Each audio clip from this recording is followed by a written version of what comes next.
The objective in this video would be to provide you with a slightly different perspective when it comes to how to pass Amazon interviews. And the first thing I like to talk about here is about interest. Okay, so many of you assume that Amazon is highly interested in hiring you as a candidate when in reality, especially during these times, it's not so much, right? Also, on the same topic, what interest does Amazon have that you actually prepare their interview and eventually bias their interviewers towards you? Right? Not so much, again, because especially during these times, they'd rather hire only the perfect candidates, the geniuses who could probably pass their interviews without even prepping them, right? So this being said, I'd like to clarify a bit the backstory around some assumptions that many of you make given these specific Amazon interviews. The first thing I like to talk about here would be, is my interview going to be technical or behavioral? Right? So many of you ask these questions, your recruiter's main point of contact, and you will receive answers on the lines of, hey, it's going to be fully behavioral, or hey, it's going to be a combination of both, and so on and so forth. What not many of you understand is that the people that you're asking either don't know or have little interest in helping this out on this with this information, if your interview is going to be technical or behavioral. And this is primarily because this is up to you as a candidate to decide, hey, if you're a software development engineer, should you prepare on the technical or not? Or if you're another type of technical role, should you prepare on the technical part or not? I would say in vast majority of cases, yes, it makes perfect sense to prepare the technical side, and oftentimes the behavioral questions could lead into a deep technical deep dive into these things. But long story short, this question makes little sense, and many of you have set the wrong expectations given the answer you receive on whether your interview will be technical or behavioral.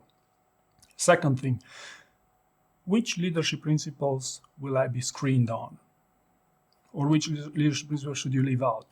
And you might receive a list of these 8, and you can ignore the remaining 6 or 8, depending on how you count. On the same thing, there's even services, people who can pay to extract the leadership principles from the job description on the assumption that it's only those leadership principles which will be relevant, okay? Or all sorts of these variations.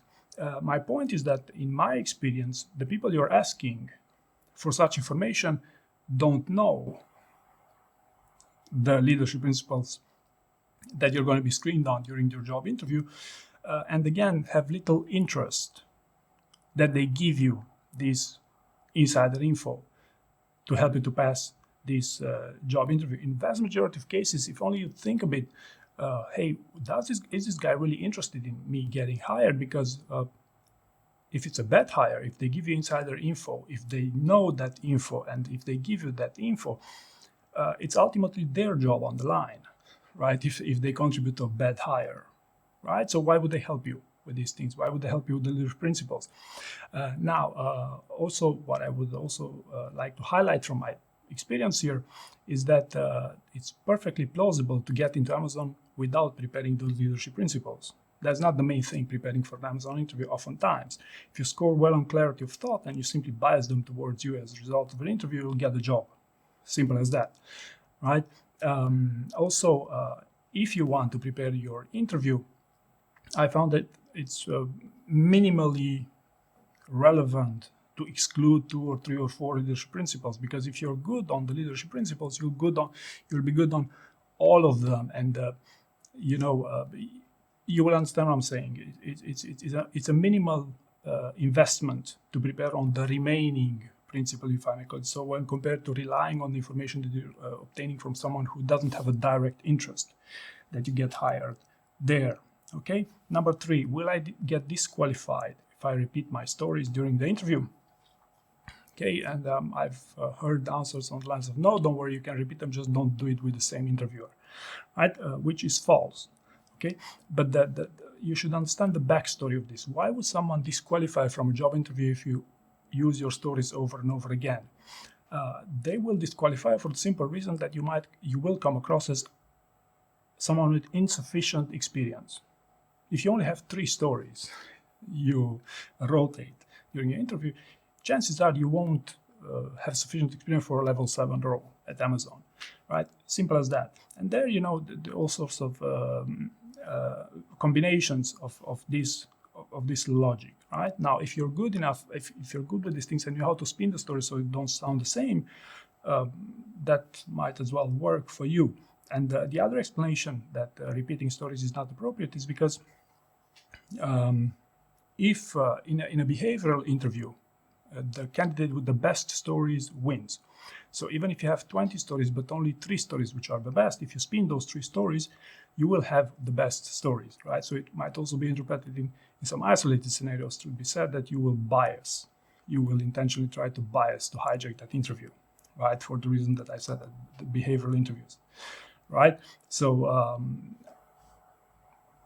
this is the morale of this. And just mention here, don't expect to get hired at Amazon with AI rewarded answers. I'm just giving you an advice here. Number 4, we really like you. We've opened this job just for you. It's only going to be a formality, right? It is perfectly plausible that I hear more and more candidates who really do believe it's only going to be a formality on these things, when in fact this is an interviewing technique. Remember I said at the beginning of the video, what interest does Amazon have for you to prepare their interview thoroughly and to bias their interviewers during the interview? Not so much, right? And therefore, this could also be an interviewing technique. And also, same lines, I've even heard people who did screening rounds and then they were invited to apply for more senior roles. So you make a screening for a level 6 and then the recruiter is saying, hey, I believe you'd be a great fit for a level 7 type of role. In my experience, this does not work. Okay, simple as that. And the morale of this is that don't believe your many candidates make the wrong assumption that they're special going into an Amazon interview, right? Number 5, can I say we or should I always say I did this? And probably the generally accepted advice online is that always use I, never use we.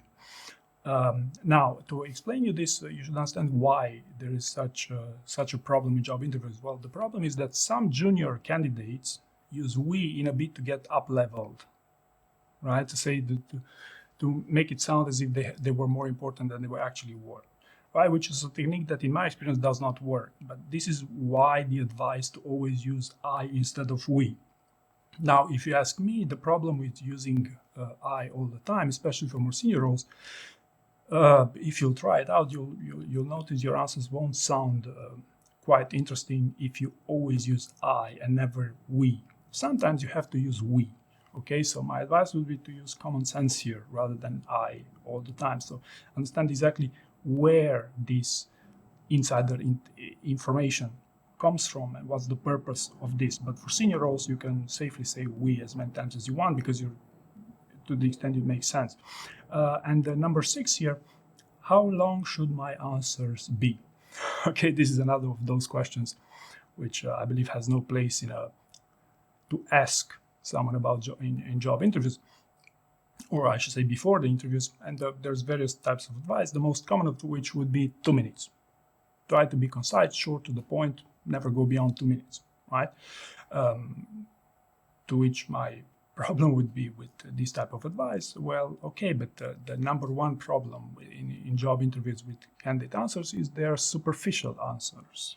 Okay, you're far more likely to get disqualified from a job interview for giving superficial answer than for rambling.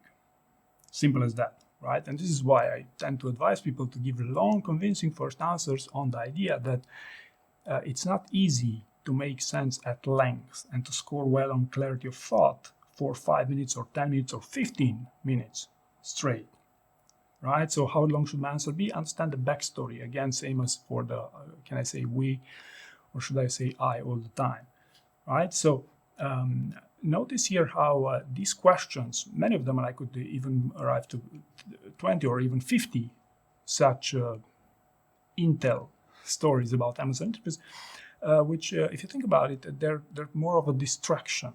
They're meant to distract you from actually preparing what matters, what you believe will help you to put together a great show. It could be, watching YouTube videos, it could be training, coaching, it could be preparing on yourself, simply putting in the hours. But whatever that is to help you to put together a great show, that you should focus your resources on, right? So, long story short, Amazon interviews are, pretty special. Interviews are with really smart people in my experience, and you should prepare to put together a great show rather than focusing on specificities such as which leadership principles, how long the answer should be, and all this stuff.